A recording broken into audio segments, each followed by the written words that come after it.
পেতে চাইলে ওকে একটু দেখাও, উইকেটে যে টার্ন আছে। স্টাম্পের পেছন থেকে এমন কথা বলেই মেহেদী হাসান মিরাজকে উপদেশ দিচ্ছিলেন লিটন কুমার দাস। তার সেই কথা শুনে পাকিস্তানি ব্যাটার নোমান আলীকে দেখিয়ে দিলেন উইকেটের পরিস্থিতি এবং টার্নে বিট করে আউট করেন তাকে। মিরাজ আর লিটনের এমন রসায়ন আর সেই ঘটনার বিস্তারিত থাকছে রিপোর্ট। একজন ওয়ানডে দলের অধিনায়ক, অন্যজন টি-20। তবে টেস্ট ফরম্যাটে তাদের দায়িত্ব ভিন্ন, তবুও রসায়নটা ঠিকই একই রকম। উইকেটের পেছন থেকে লিটন যেমন দারুণ সব পরামর্শ দিয়ে বোলারদের উজ্জীবিত রাখছেন, তেমনি মিরাজ লাল বলে আস্থার প্রতিদান হয়ে আজ 5 উইকেট নিয়ে নিলেন। সেই সব ঘটনার সাক্ষী পাকিস্তানি স্পিনার নোমান আলীর উইকেটটি। দারুণভাবে মিরাজকে এক পরামর্শ দিয়ে তাকে আউট করান লিটন। বলেন তাকে আগে বুঝতে দেওয়া উচিত যে উইকেটে টার্ন আছে, এরপর ভীতি দেখিয়ে পরাস্ত করতে। সতীর্থ বড় ভাইয়ের সে কথা অনুযায়ী কাজ করেই আজ সফল হন এই ডানহাতি স্পিনার।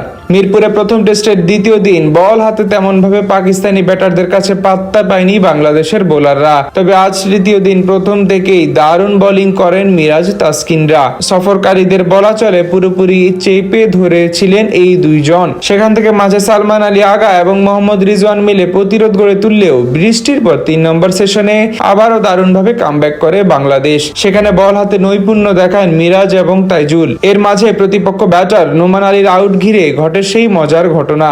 ম্যাচের তখন চলছিল 94তম ওভারের খেলা। এদিন সকাল থেকেই অসাধারণ বোলিং করেছিলেন মিরাজ। তবে বৃষ্টির পর থেকে উইকেটে বাড়তি টার্ন নজরে পড়ে। তখন বেশ দেখে শুনে ব্যাট চালাচ্ছিলেন নোমান আলী। তাই মিরাজকে উদ্দেশ্য করে লিটন স্টাম্পের পেছন থেকে বলেন, উইকেট পাইতে চাইলে ওরা একটু দেখাও, উইকেটে যে টার্ন আছে।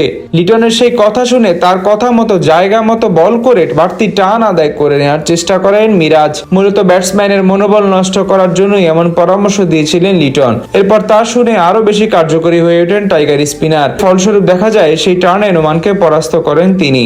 খানিক বাদেই নোমানকে অফ স্টাম্পের বাইরে দারুণ এক ডেলিভারি করে বল বাইরের দিকে টার্ন করান মিরাজ। সেটি সোজা ব্যাটে খেলতে গিয়েই তালগোল পাকিয়ে দেন এই ব্যাটার। ফলাফল স্লিপে অধিনায়ক নাজমুল হোসেন শান্ত হাতে ক্যাচ দিয়ে বিদায় নেন প্যাভিলিয়নে।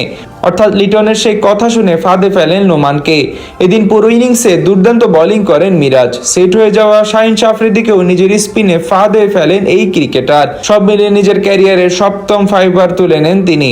তার এমন জাদুকরী বোলিংয়ে বাংলাদেশের চেয়ে 27 রান পিছিয়ে 386 রানে অল আউট হয় পাকিস্তান ক্রিকেট দল। তার আগে শুক্রবার ম্যাচের প্রথম দিন আগে ব্যাট করতে নেমে অধিনায়ক নাজমুল হোসেন শান্ত ক্যারিয়ারের 9ম সেঞ্চুরি, মুমিনুল হকের 91 এবং অভিজ্ঞ মুশফিকুর রহিমের অর্ধশতকের উপর ভর করে 413 রানের পুঁজি পায় টিম টাইগার্স। এরপর আজ শেষ বেলায় দ্বিতীয় ইনিংসে ব্যাট করতে নেমে 7 রান করেছে কোন উইকেট না হারিয়ে। উইকেটের পেছন থেকে লিটন যেমন দারুণ সব পরামর্শ দিয়ে বোলারদের উজ্জীবিত রাখছেন, তেমনি মিরাজ লাল বলে আস্থার প্রতিদান হয়ে আজ 5 উইকেট নিয়ে নিলেন।